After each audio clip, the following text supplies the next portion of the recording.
Pleasure to welcome to the podcast the England Rugby head coach, Eddie Jones. Hi boys, pleasure to be here. Mate, thanks very much for joining us. So what characteristics do you look for then, Eddie, when you walk into a room like that? So if it's somebody that you want to keep? People that are going to be a positive influence, that either have a massive work ethic or have great character. Probably a good example is Haskell with England. He'd been a bits and pieces player and he had something about him, and you could tell the boys liked him, but he wasn't possibly brave enough to be himself. So what I tried to do was get him to be himself, like a big physical guy, play like that, don't be afraid to make mistakes, and then be that life of the party type character off the field. What would they be doing that would deliver that outcome? They have to love the grind, mate. Because, all the good things in sport are hard work.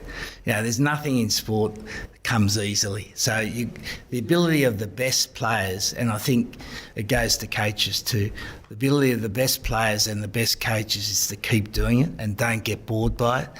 Don't take any shortcuts, be insistent on standards, keep those standards high, never drop off.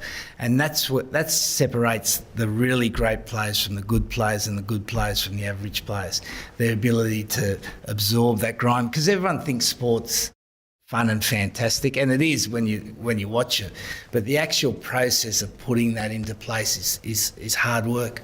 It's not the environment for everyone. Yeah. And I think we've got to be quite clear about that. For some people, it's not right, and there's other environments you can be in.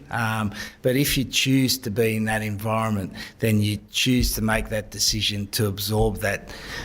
The pain, the choice of how you go about things. And to me then, of course you've always got to worry about the welfare of the player. And I think increasingly today we've got to be more careful about the welfare of the players. But the players make that choice and coaches make that choice. But do you enjoy the grind? I love it, mate.